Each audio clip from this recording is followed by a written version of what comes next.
Exodus 10:1 to 12:13. Then the Lord said to Moses, "Return to Pharaoh and make your demands again. I have made him and his officials stubborn, so I can display my miraculous signs among them. I have also done it, so you can tell your children and grandchildren about how I made a mockery of the Egyptians and about the signs I displayed among them. And so you will know that I am the Lord." So Moses and Aaron went to Pharaoh and said, "This is what the Lord, the God of the Hebrews, says. How long will you refuse to submit to me? Let my people go, so they can worship me. If you refuse, watch out, for tomorrow I will bring a swarm of locusts on your country. They will cover the land so that you won't be able to see the ground. They will devour what little is left of your crops after the hailstorm, including all the trees growing in the fields. They will overrun your palaces and the homes of your officials and all the houses in Egypt. Never in the history of Egypt have your ancestors seen a plague like this one." And with that, Moses turned and left Pharaoh. Pharaoh's officials now came to Pharaoh and appealed to him, "How long will you let this man hold us hostage? Let the men go to worship the Lord their God. Don't you realize that Egypt lies in ruins?" So Moses and Aaron were brought back to Pharaoh. "All right," he told them, "go and worship the Lord your God. But who exactly will be going with you?" Moses replied, "We will all go, young and old, our sons and daughters, and our flocks and herds. We must all join together in celebrating a festival to the Lord." Pharaoh retorted, "The Lord will certainly need to be with you if I let you take your little ones. I can see through your evil plan. Never. Only the men may go and worship the Lord, since that is what you requested." And Pharaoh threw them out of the palace. Then the Lord said to Moses, "Raise your hand over the land of Egypt to bring on the locusts. Let them cover the land and devour every plant that survived the hailstorm." So Moses raised his staff over Egypt, and the Lord caused an east wind to blow over the land all that day and through the night. When morning arrived, the east wind had brought the locusts, and the locusts swarmed over the whole land of Egypt, settling in dense swarms from one end of the country to the other. It was the worst locust plague in Egyptian history, and there has never been another one like it.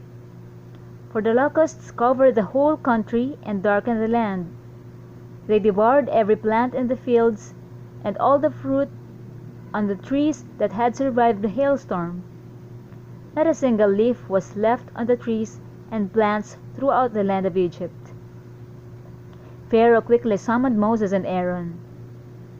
"I have sinned against the Lord your God and against you," he confessed. "Forgive my sin, just this once, and plead with the Lord your God to take away this death from me." So Moses left Pharaoh's court and pleaded with the Lord. The Lord responded by shifting the wind, and the strong west wind blew the locusts into the Red Sea. Not a single locust remained in all the land of Egypt. But the Lord hardened Pharaoh's heart again, so he refused to let the people go.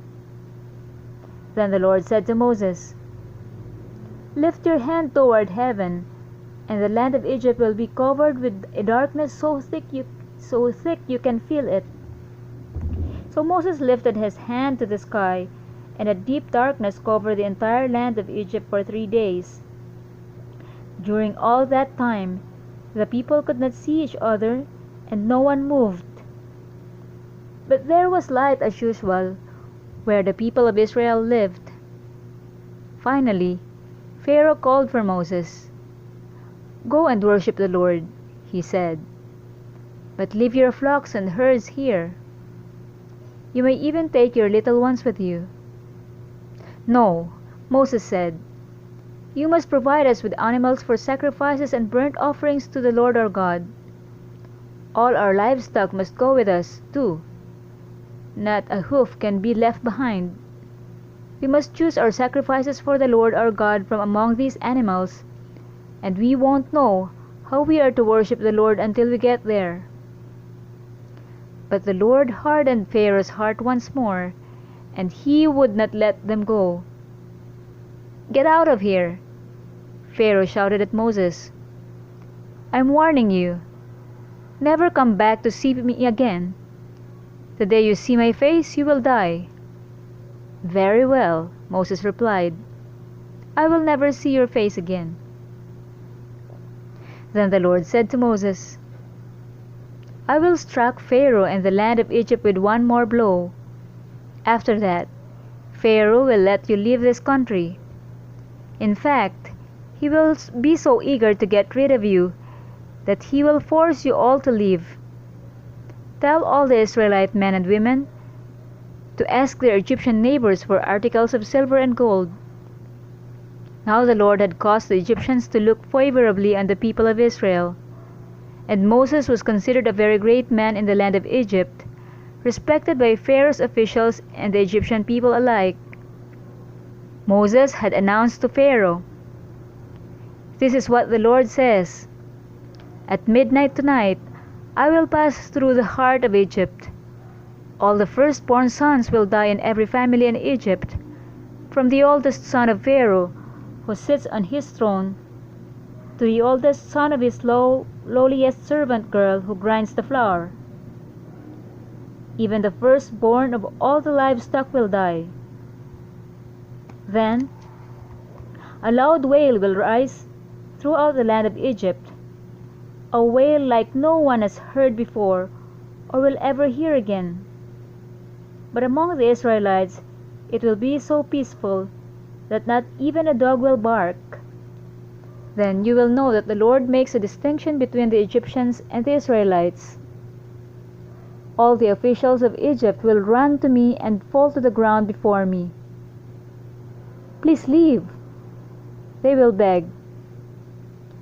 "Hurry, and take all your followers with you. Only then will I go." Then, burning with anger, Moses left Pharaoh.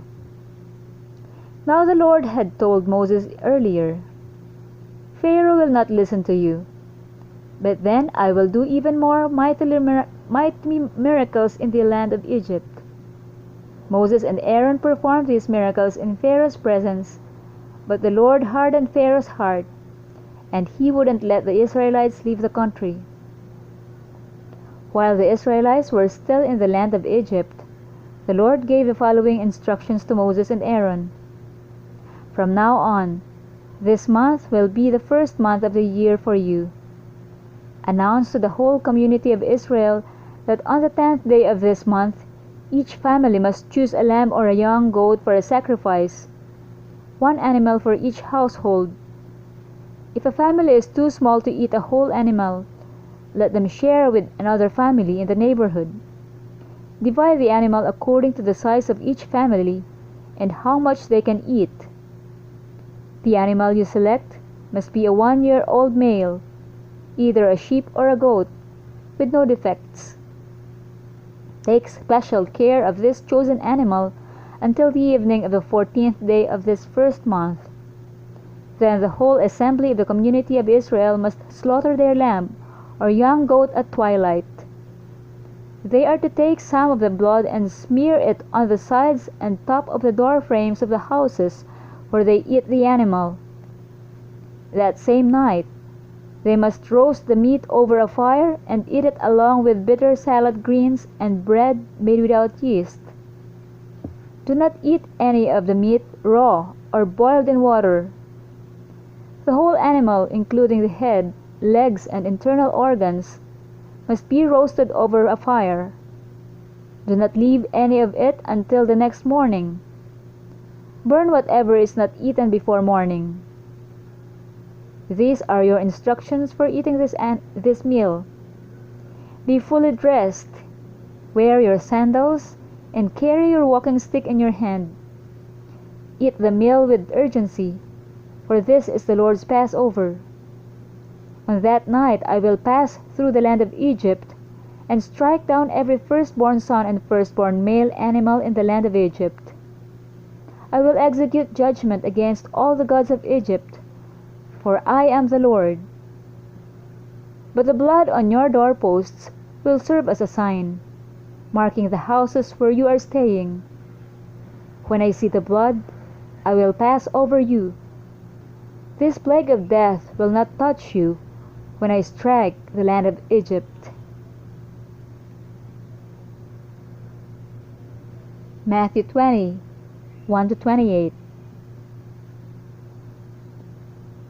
For the kingdom of heaven is like the landowner who went out early one morning to hire workers for his vineyard. He agreed to pay the normal daily wage and sent them out to work. At 9 o'clock in the morning, he was passing through the marketplace and saw some people standing around doing nothing. So he hired them, telling them he would pay them whatever was right at the end of the day. So they went to work in the vineyard. At noon and again at 3 o'clock he did the same thing. At 5 o'clock that afternoon he was in town again and saw some more people standing around. He asked them, "Why haven't you been working today?" They replied, "Because no one hired us." The landowner told them, "Then go out and join the others in my vineyard." That evening he told the foreman to call the workers in and pay them, beginning with the last workers first. When those hired at 5 o'clock were paid, each received a full day's wage.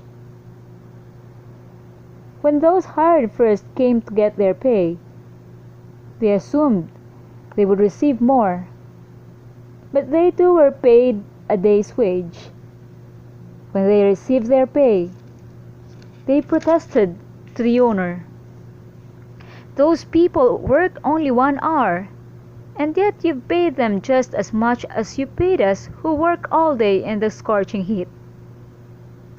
He answered one of them, "Friend, I haven't been unfair. Didn't you agree to work all day for the usual wage? Take your money and go. I wanted to pay this last worker the same as you. Is it against the law for me to do that, to do what I want with my money? Should you be jealous because I am kind to others? So those who are last now will be first then, and those who are first will be last." As Jesus was going up to Jerusalem, he took the 12 disciples aside privately and told them what was going to happen to him. "Listen," he said, "we're going up to Jerusalem, where the Son of Man will be betrayed to the leading priests and the teachers of religious law. They will sentence him to die. Then they will hand him over to the Romans to be mocked, flogged with a whip, and crucified. But on the 3rd day he will be raised from the dead." Then the mother of James and John, the sons of Zebedee, came to Jesus with her sons. She knelt respectfully to ask a favor. "What is your request?" he asked. She replied, "In your kingdom, please let my 2 sons sit in places of honor next to you, one on your right and the other on your left." But Jesus answered by saying to them, "You don't know what you are asking. Are you able to drink from the bitter cup of suffering I am about to drink?" "Oh yes," they replied, "we are able." Jesus told them, "You will indeed drink from my bitter cup, but I have no right to say who will sit on my right or my left. My Father has prepared those places for the ones he has chosen." When the 10 other disciples heard what James and John had asked, they were indignant. But Jesus called them together and said, "You know that the rulers in this world lord it over their people, and officials flaunt their authority over those under them. But among you it will be different. Whoever wants to be a leader among you must be your servant, and whoever wants to be first among you must become your slave. For even the Son of Man came not to be served, but to serve others, and to give his life as ransom for many. Psalm 25, 1-15. O Lord, I give my life to you. I trust in you, my God. Do not let me be disgraced, or let my enemies rejoice in my defeat.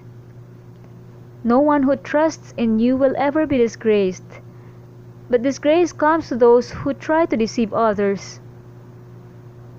Show me the right path, O Lord. Point out the road for me to follow.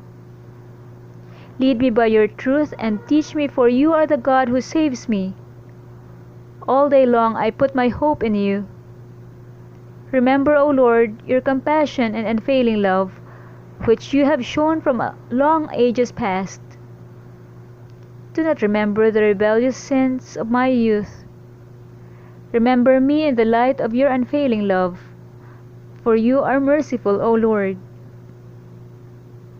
The Lord is good and does what is right. He shows the proper path to those who go astray. He leads the humble in doing right, teaching them his way. The Lord leads with unfailing love and faithfulness all who keep his covenant and obey his demands. For the honor of your name, O Lord, forgive my many, many sins. Who are those who fear the Lord? He will show them the path they should choose. They will live in prosperity, and their children will inherit the land. The Lord is a friend to those who fear him. He teaches them his covenant. My eyes are always on the Lord, for he rescues me from the traps of my enemies. Proverbs 6, 6-11. Take a lesson from the ants, you lazy bones. Learn from their ways and become wise. Though they have no prince or governor or ruler to make them work, they labor hard all summer, gathering food for the winter. But you lazy bones, how long will you sleep? When will you wake up? A little extra sleep, a little more slumber, a little folding of the hands to rest. Then poverty will pounce on you like a bandit. Scarcity will attack you like an armed robber.